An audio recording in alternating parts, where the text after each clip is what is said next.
Hello students, previous video में हमने break even analysis को डिस्कस किया था। अब इसके कुछ मेथड्स देखते हैं जिसमें एल्जेब्रिक मेथड्स में आता है सबसे पहले कंट्रीब्यूशन।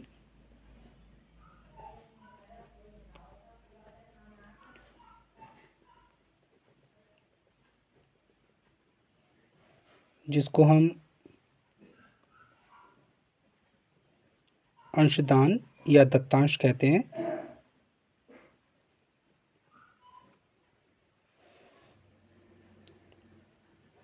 देखिए ये क्या होता है, जो सीमांत लागत है, सीमांत लागत किसे कहते हैं?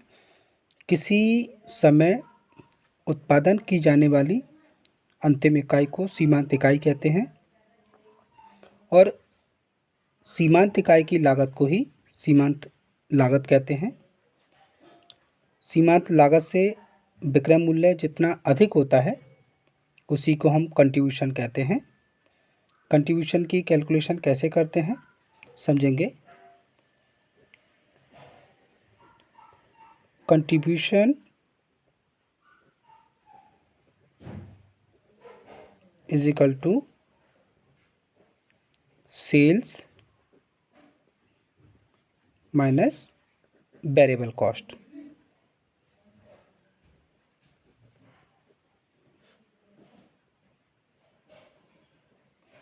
मतलब हम कंट्रीब्यूशन निकालेंगे तो कैसे निकालेंगे?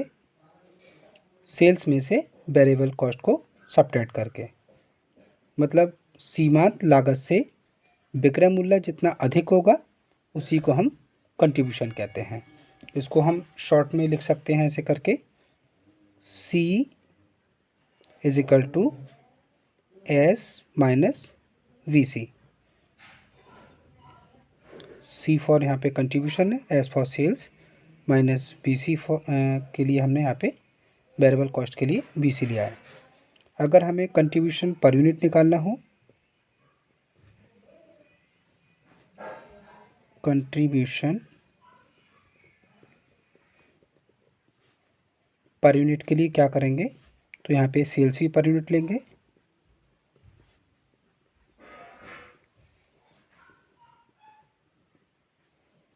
और यहाँ पे वेरिएबल कॉस्ट भी पर यूनिट लेंगे। Variable cost per unit. तो इसके लिए फॉर्मूला हमारा हो जाएगा contribution is equal to sales per unit minus variable cost per unit. तो इसके लिए कंट्रीब्यूशन इस प्रकार से निकाला जाता है। और बिजनेस में बिक्री की हर इकाई व्यवसाय के स्थिर व्ययों और लाभ के लिए कुछ अंशदान देती है, उसे भी हम कंट्रीब्यूशन कहते हैं। तो उसके लिए फॉर्मूला होता है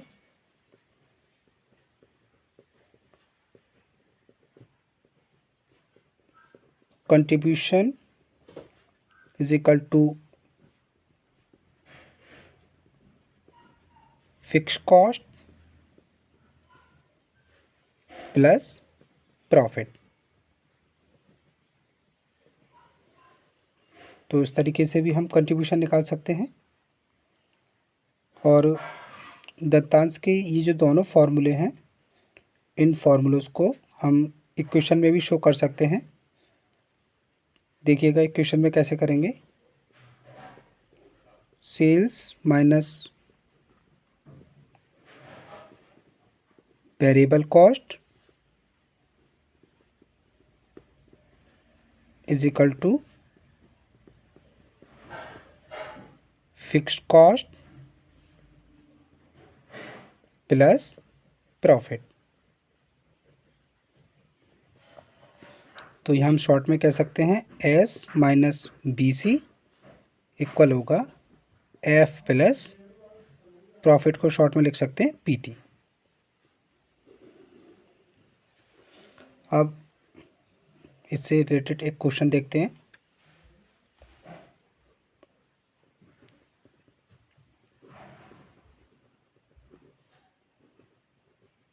find out the contribution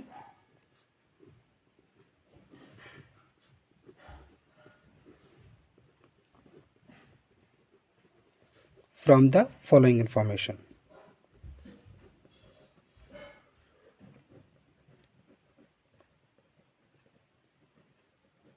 Following information.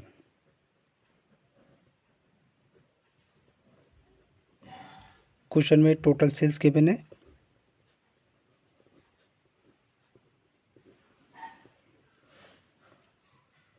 ₹12,000। Material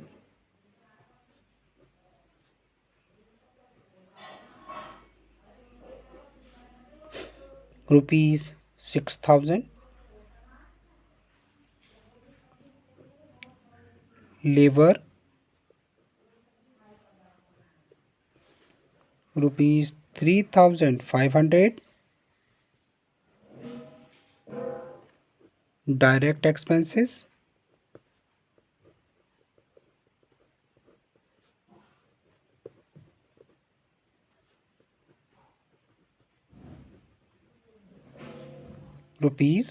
₹500। तो हमें इस डेटा की हेल्प से कंट्रीब्यूशन फाइंड करना है। तो देखिए कंट्रीब्यूशन के लिए फॉर्मूला क्या होता है।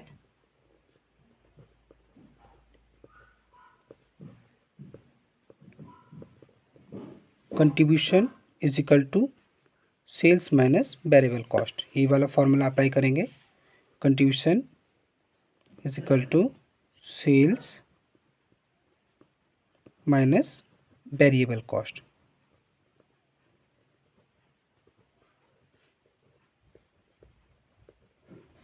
तो हमें यहाँ पे दिखाई दे रहा है सेल्स 12,000 और इसमें मटेरियल, लेबर और डायरेक्ट एक्सपेंसेस सारे वेरिएबल कॉस्ट हैं। तो हम यहाँ इसको शो कर सकते हैं।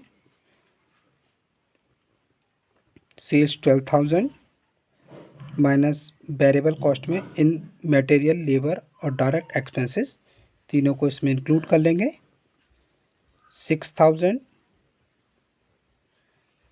Plus 3,500 plus 500।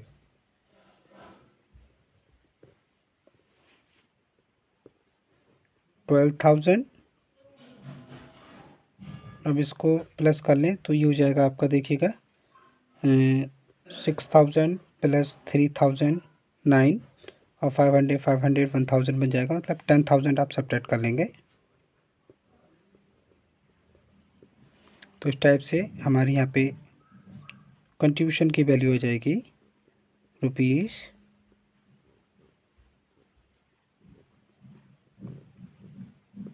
₹2,000।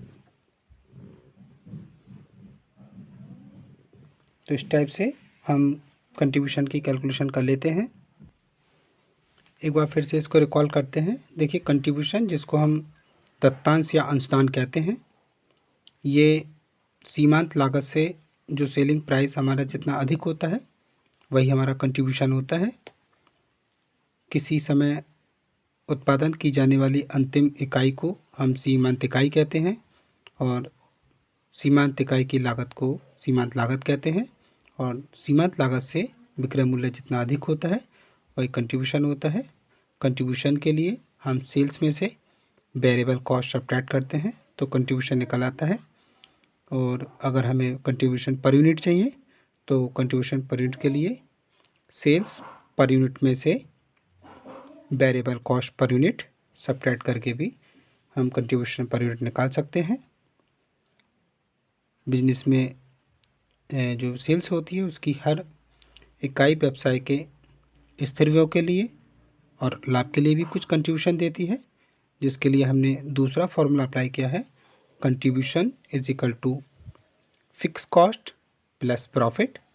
मतलब हम कंट्रीब्यूशन को फिक्स कॉस्ट में प्रॉफिट ऐड करके भी निकाल सकते हैं।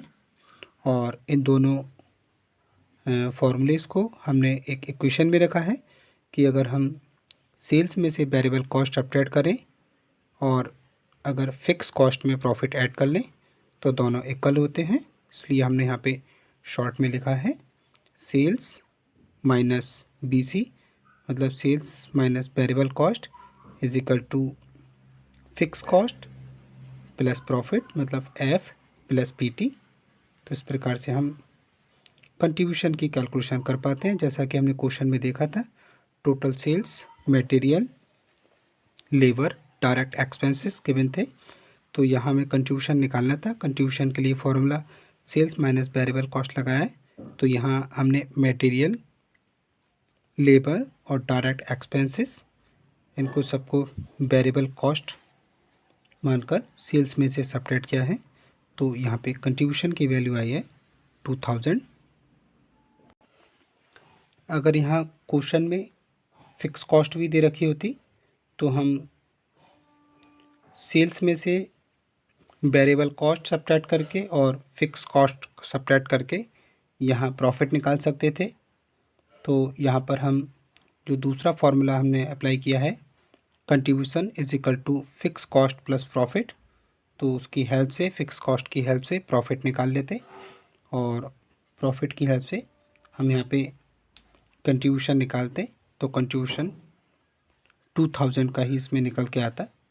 तो हम इसको दोनों फार्मूले से, चाहे सेल्स में से वेरिएबल कॉस्ट सब्ट्रैक्ट करें या फिक्स कॉस्ट में प्रॉफिट ऐड करें, दोनों ही कंट्रीब्यूशन में, दोनों ही कंडीशन में कंट्रीब्यूशन सेम आता है, जिसको हम नेक्स्ट क्वेश्चन में सॉल्व करके देखेंगे कि किस टाइप से सेल्स में से वेरिएबल कॉस्ट सब्ट्रैक्ट करके या प्रॉफिट में फिक्स कॉस्ट को ऐड करके कंट्रीब्यूशन कैसे निकालते हैं, उसको हम नेक्स्ट वीडियो में कंप्लीट करेंगे।